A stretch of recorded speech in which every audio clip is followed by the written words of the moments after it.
Sa kabila ng lahat ng ginawa ng tao, ang Diyos ay tapat pa rin sa kanyang pangako.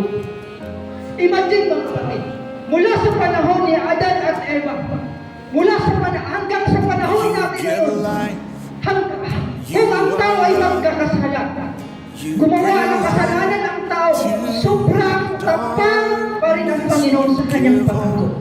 Ang Diyos hindi nagbabago sa kanyang gustong mangyari sa mga tao. Hindi nagbabago ang isip ng Panginoon. Kaya, ngunit sa kabila ng lahat ng ginawa ng tao, ang Diyos ay tapat pa rin sa kanyang pangako. Ito ang nangyari mga kapatid. In 1 Corinthians chapter 1 verse 9, ang Diyos ay tapat sa pamagitan niya ay pinawag kayo sa pakikisama ng kanyang anak na Kristo na Panginoon natin.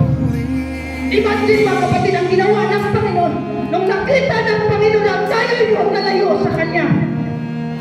Dahil nagkasala ang tao, gumawa ng paraan ang Diyos para ang tao ay maibalik ang silusin sa Kanya.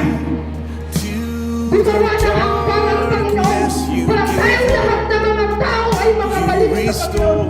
Pinadala niya ang isa-isa niyang anak para sa pamagitan ng kanyang anak mabalik ang relasyon natin sa Kanya.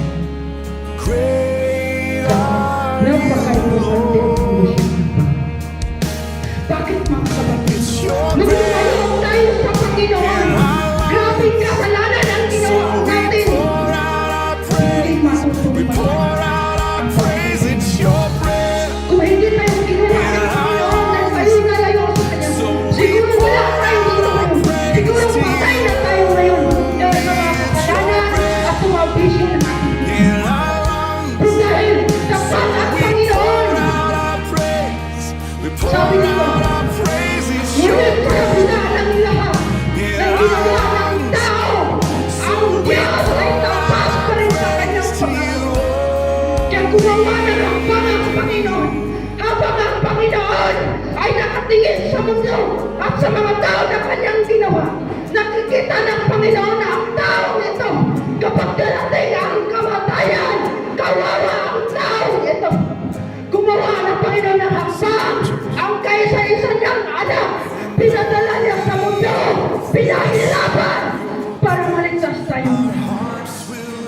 Tapat ang Panginoon.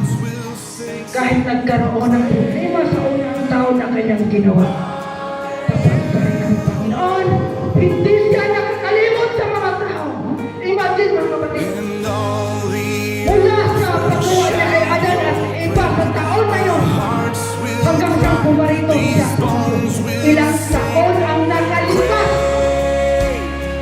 1,000 of years ang nakalipas. Hindi pa rin nakakalimot ang Panginoon sa mga tao. Fight the Lord.